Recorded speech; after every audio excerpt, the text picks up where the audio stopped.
Welcome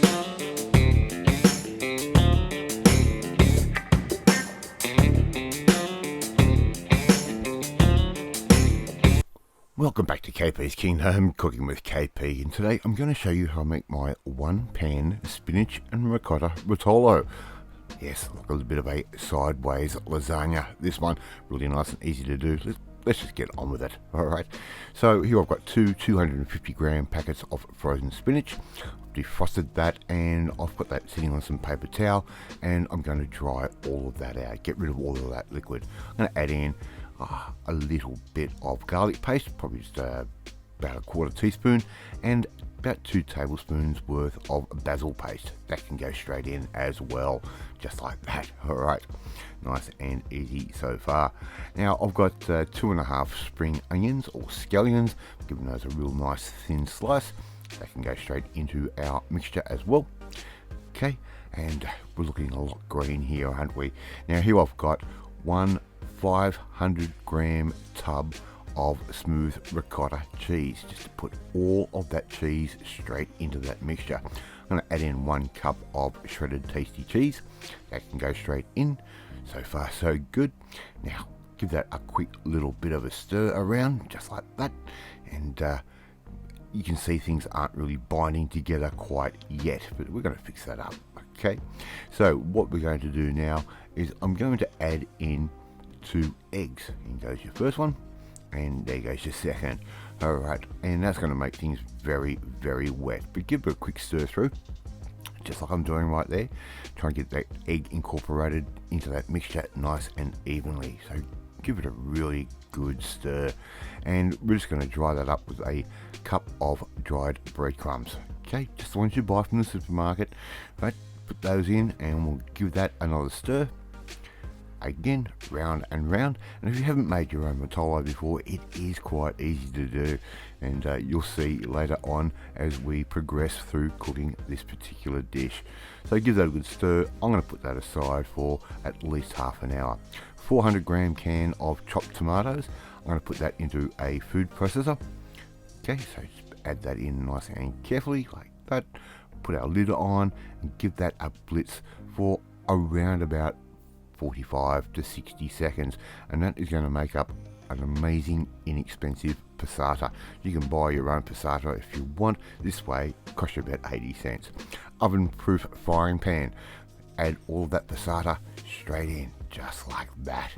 Alright, that's going to form our base, and it's going to protect our rotolo from sticking to the pan, believe it or not. Alright, so just add all of that in. Now some pre-bought lasagna sheets. Now they have broken into thirds as I've been trying to get them out.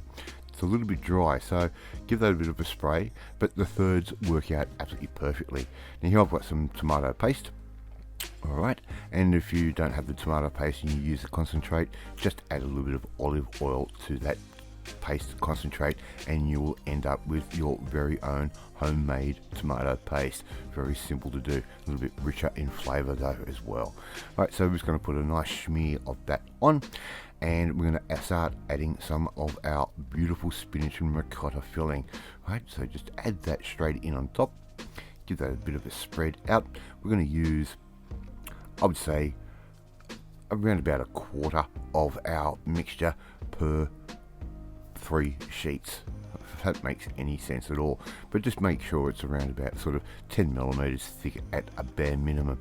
Right, all we have to do now is roll these up, and the reason I gave those a spray with water, just to soften that pasta up a little bit. If you want to make your own lasagna sheets, which I do from time to time, you won't need to go through any of this. So I'm just going to roll that up just like that. Very, very simple, just like a nice big sausage roll. Okay, and I'm going to just cut those in half. So per lasagna sheet we want 6 little rotolos.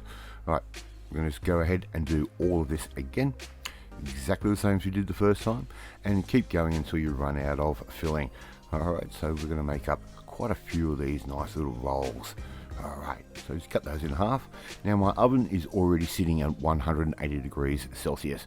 Alright, what we're going to do now is stand these little pasta delights straight upright, just like that, and try and make sure they don't decide to try and spring open on you like that one did.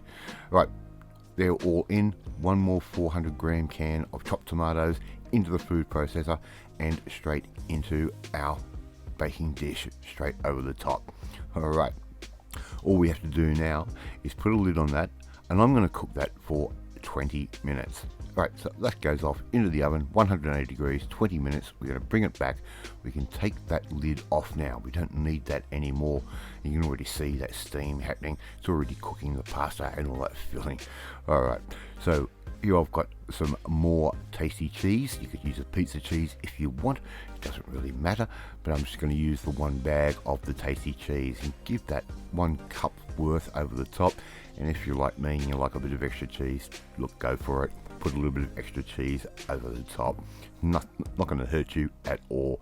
And this is going to end up being the most amazing, easy dish. Back into the oven, another 20 minutes, and uncovered. Just going to let that go.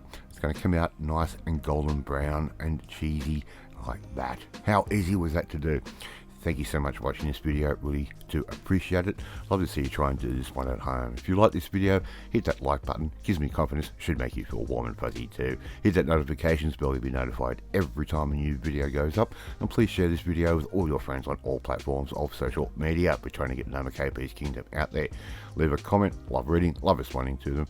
More importantly, you want to learn how to make one-pan dishes just like this one and others that I do, well, you need to come and join the family, my family. Hit that subscribe button and you'll never miss another one of my videos again. Off to eat my spinach and ricotta Rotolo, and I will catch you next time. Bye.